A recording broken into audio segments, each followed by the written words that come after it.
প্রিয় ষষ্ঠ শ্রেণীর শিক্ষার্থীরা, শুভেচ্ছা নিও। আজকে আমি তোমাদের 2025 সালের নতুন বই বাংলা প্রথম পত্র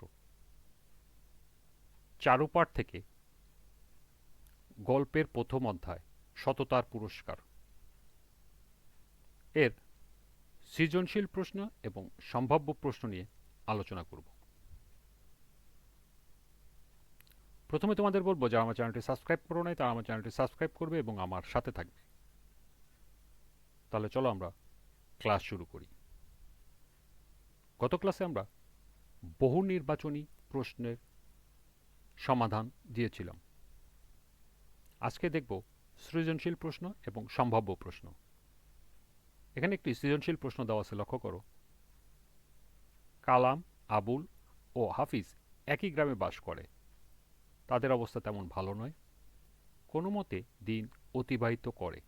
এ কারণে হাজী সাহেব তার জাকাতের টাকা দিয়ে আবুলকে একটি রিক্সা, কালামকে একটি ভ্যান গাড়ি আর হাফিজকে একটি সেলাই মেশিন কিনে দিলেন। তিনি বললেন, তোমরা পরিশ্রম করে খাও আর তোমাদের সাধ্যমতো গরিব মানুষের উপকার করো। কিছুদিন পর হাজী সাহেব তাদের পরীক্ষা করার জন্য এক ভিক্ষুককে পাঠালেন তাদের কাছে সাহায্য চাইতে। কালাম আর আবুল কোনো সাহায্যই করল না, কিন্তু হাফিজ বিনা পয়সায় ভিক্ষুকের জামা সেলাই করে দিল। এই উদ্দীপকের উপরে 4টি প্রশ্ন আছে, লক্ষ্য করো। প্রথম প্রশ্ন, স্বর্গীয় দূত কতজন ইহুদিকে পরীক্ষা করেছিলেন? খ, স্বর্গীয় দূত মানুষের ছদ্মবেশ ধারণ করেছিলেন কেন? লক্ষ্য করো, এই দুটি প্রশ্ন সততার পুরস্কার গল্প থেকে দেওয়া। উদ্দীপক থেকে দুটি প্রশ্ন হলো, গ, কালাম ও আবুলের কাজের মধ্যে সততার পুরস্কার গল্পের যে দিকটি প্রতিফলিত হয়েছে তা ব্যাখ্যা করো, এবং ঘ, হাফিজের কাজের মধ্যেই সততার পুরস্কার গল্পের মূল শিক্ষা নিহিত, কথাটি বিশ্লেষণ করো। চলো এখন আমরা এই 4টি প্রশ্নের সমাধান দেখে নিই।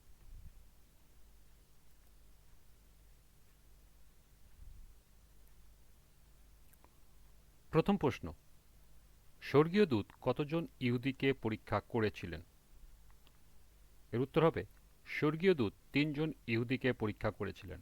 একজন ধবলরোগী, একজন টাকওয়ালা এবং অপরজন অন্ধ।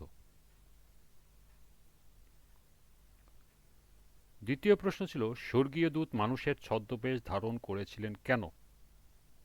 এর উত্তর হবে, আরব দেশের লোকদের পরীক্ষা নেওয়ার জন্য আল্লাহ স্বর্গীয় দূতকে পাঠিয়েছিলেন। আরব দেশের লোকেরা স্বর্গীয় দূতকে যেন চিনতে না পারে, এজন্য স্বর্গীয় দূত মানুষের ছদ্মবেশ ধারণ করেছিলেন।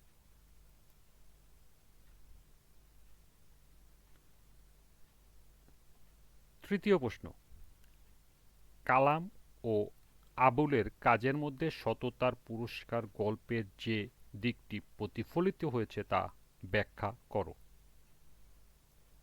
এর উত্তর হবে, কালাম ও আবুলের কাজের মধ্যে সততার পুরস্কার গল্পের অকৃতজ্ঞতাবোধ প্রতিফলিত হয়েছে। সততার পুরস্কার গল্পে আল্লাহর অশেষ রহমতে ধবলরোগী ভালো হয়ে যায় এবং অর্থবিত্তের মালিক হয়। টাকওয়ালা টাকমাথায় চুল গজায় এবং অর্থবিত্তের মালিক হয়, কিন্তু ধবলরোগী ও টাকওয়ালা নিজেদের রোগ ভালো হয়ে যাওয়া এবং বর্তমান অর্থবিত্তর জন্য কোনো প্রকার কৃতজ্ঞতা প্রকাশ করেনি। ঠিক তেমনি কালাম ও আবুলের বর্তমান অর্থবিত্তের জন্য কোনো কৃতজ্ঞতা প্রকাশ করেনি।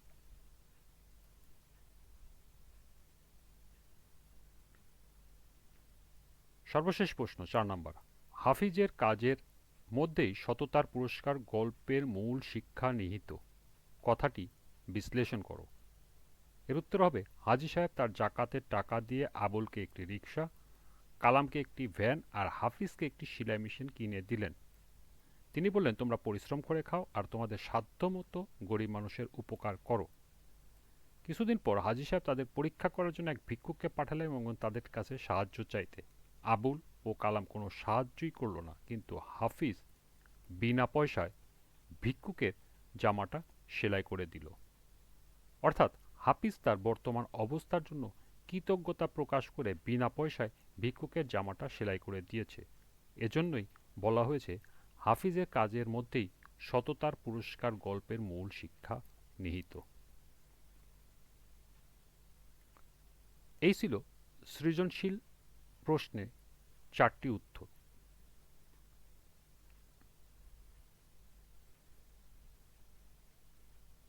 এই অধ্যায় থেকে অতিরিক্ত একটি সম্ভাব্য প্রশ্ন নিয়ে আজকে আলোচনা করব। সততার পুরস্কার গল্পের সারমর্ম লিখো। আরব দেশের 3জন লোককে পরীক্ষা করার জন্য আল্লাহ এক ফেরেশতাকে পাঠান। এদের একজন ধবল রোগী, একজন টাকলা এবং আরেকজন ফেরেশতা।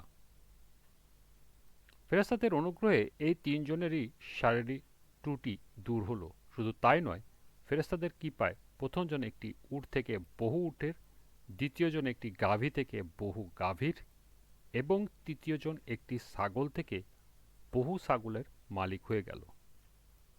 কিছুদিন পর এদের পরীক্ষা করার জন্য ফেরেশতা গরিব বিদেশীর ছদ্মবেশে এদের কাছে হাজির হলেন। তিনি একজনের কাছে গিয়ে তাদের আগের দুরবস্থার কথা স্মরণ করিয়ে দিয়ে তাকে কিছু সাহায্য করতে বললেন। প্রথম দুজন তাদের আগের অবস্থার কথা অস্বীকার করে ছদ্মবেশী ফেরেশতাকে খালি হাতে বিদায় দিল। অন্যদিকে তৃতীয়জন নির্দ্বিধায় ফেরেশতার ইচ্ছেমতো সবকিছু দিতে রাজি হল। আল্লাহ তার উপরে খুশি হলেন এবং তার সম্পদ তার রয়ে গেল। প্রথম দুইজনের উপর আল্লাহ অসন্তুষ্ট হলেন এবং তাদের অবস্থা আগের মতো হয়ে গেল।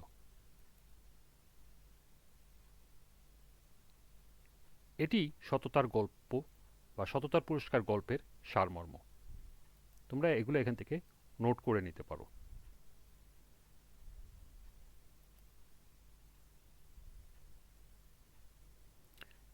এরই সাথে গদ্য 1 এর সমাপ্তি। আজকের ক্লাসটি এই পর্যন্তই। সবাইকে আবারও বলছি, যারা আমার চ্যানেলটি সাবস্ক্রাইব করো নাই তারা আমার চ্যানেলটি সাবস্ক্রাইব করবে এবং আমার সাথে থাকবে। সবাইকে পরবর্তী ক্লাস দেখার আমন্ত্রণ জানিয়ে আজকের মতো আমি এখানেই বিদায় নিচ্ছি। আল্লাহ হাফেজ।